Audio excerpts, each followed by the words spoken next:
بسم اللہ الرحمن الرحیم انما یخشی اللہ من عباده العلماء۔ جرأت کا نام ہے دیوبند والے، عالی مقام ہے دیوبند والے۔ جرأت کا نام ہے دیوبند والے، عالی۔ بسم اللہ الرحمن الرحیم۔ الحمد للہ وکفی وسلام علی عبادہ الذین اصطفی، اما بعد۔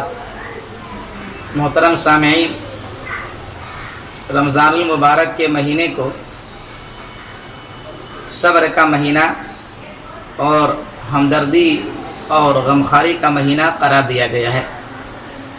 اس بات سے سبھی لوگ واقف ہیں، مگر اللہ کے پیغمبر علیہ السلام نے تو رمضان المبارک کے اس خاص پہلو کے طرف جو امت کو توجہ دلائی ہے، اس میں عام طور سے لوگ غفلت برتتے ہیں۔ اس لیے ہمیں آج اسی پہلو کے طرف لوگوں کو توجہ دلانا ہے۔ آپ میری بات بغور سماعت فرمائیں، انشاءاللہ اس سے بہت فائدہ ہوگا۔ ہمدردی، غمخواری، یہ مسلمانوں، خاص طور سے مسلمانوں کے لیے، اہل ایمان کے لیے، یہ بہت زندگی کے اندر بہت اہمیت کا حامل ہے۔ غمخواری اور ہمدردی، یہ ہم لوگ بہت استعمال کرتے ہیں ان الفاظ کو، مگر جب موقع آتا ہے تو اس وقت سمجھ میں آتا ہے کہ یہ صرف ہم لوگ جملہ بازی ہی کرتے ہیں اور صرف الفاظ ہی میں یہ سب رہ جاتا ہے، حقیقت سے اس کا کوئی تعلق نہیں ہوتا ہے۔ اسی لیے ہمیں خاص طور سے اس بات کی طرف توجہ دلانے کی ضرورت پڑی۔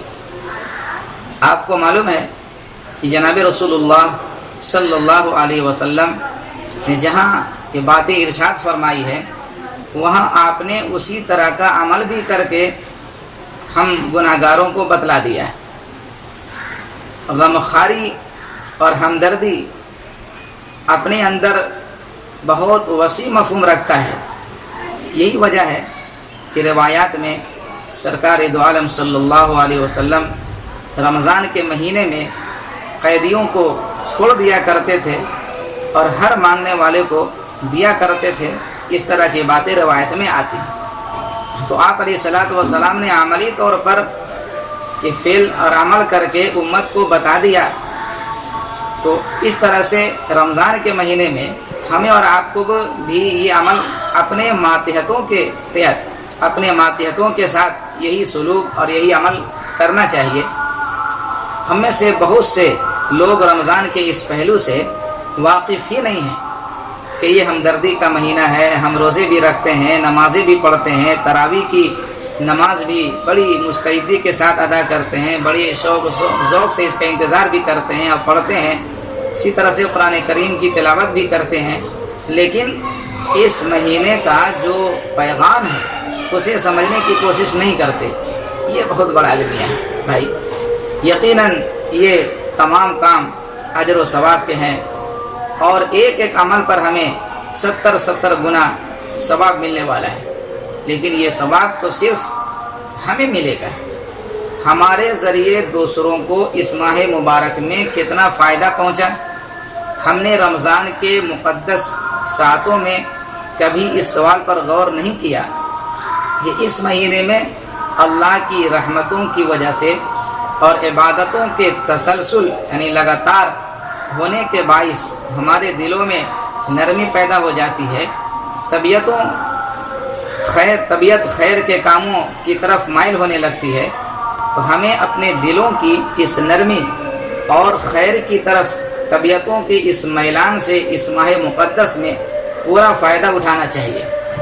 اور فائدہ اٹھانے کا طریقہ یہ ہے کہ ہم اپنے ارد گرد نظر دوڑائیں، اپنے آس پاس کے لوگوں کو دیکھیں، ہمارے عزیز و اقارب میں، اپنے حلقہ تعارف میں جن سے جان پہچان ہو، یا جان پہچان نہ ہو اور ہمارے پڑوس کے مکانوں میں کچھ ایسے لوگ ہوں گے جو اپنی کم آمدنی کے باعث اس مہینے کی ظاہری نعمتوں سے بیچارے مستفید نہیں ہو سکتے. کیا یہ اچھا لگتا ہے کہ ہمارے دسترخوان پر طرح طرح کی نعمتیں سجی ہوئی ہوں اور انواع و اقسام کے کھانے رکھے ہوئے ہوں اور طرح طرح کی چیزوں سے ہمارا دسترخوان بالکل سجا ہوا ہو، اور دوسری طرف ہمارے قریب کے کچھ لوگ بیچارے جنہیں ایک روٹی بھی میسر نہ ہو؟ کیا یہ بات ایک مسلمان اور اہل ایمان کو یہ زیب دیتی ہے؟ اور کیا یہ عمل بہتر ہے؟ تو عید سامنے ہے، آپ جان رہے ہیں، تو ہماری ذمہ داری بنتی ہے کہ عید کی مسرتوں میں ان لوگوں کو بھی شریک کر لیں جو اپنی تنگ دستی کے باعث یا تنگ دستی کے سبب غریبی اور محتاجی کی وجہ سے کچھ دن بھی روز کی طرح وہ نظر آنے والے ہیں. ماہ رمضان کو ہمدردی اور غمخواری کا مہینہ بلا وجہ قرار نہیں دیا گیا. اس میں صاحب حیثیت مسلمانوں کے لیے ایک پیغام ہے کہ ضرورت مند انسانیت کے ساتھ ہمدردی اور غمخواری بھی اس ماہ مبارک کی ایسی ہی عبادت ہے جس پر 70 گنا اجر و ثواب کا وعدہ کیا گیا ہے. تو کیا ہم یہ ثواب کمانے کے لیے تیار ہیں؟ اگر جواب مثبت میں ہے، اس بات میں ہے، تو تیار ہو جائیے.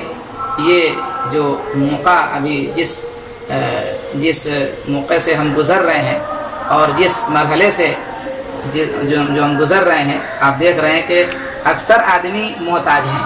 تو اس لیے ضروری ہے کہ ہم غمخواری کا ثبوت دیں اور جو حضرات ضرورت مند ہے ان کا زیادہ سے زیادہ تعاون کریں. عید بالکل سادگی کے ساتھ منانے کی کوشش کریں.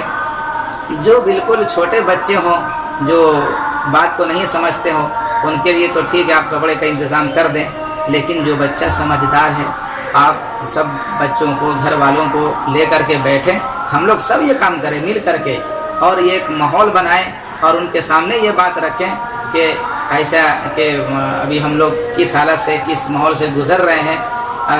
اور اللہ کے نبی صلی اللہ علیہ وسلم نے اس مہینے کو غمخواری اور ہمدردی کا مہینہ بھی قرار دیا ہے. تو اللہ کے نبی صلی اللہ علیہ وسلم کی یہ جو باتیں ہیں، اللہ تبارک و تعالیٰ نے ہمارے لیے ابھی ایک ایسا موقع دے دیا ہے کہ ہمیں اس پر عمل کرنے کا بالکل یہ سامنے وقت ہے.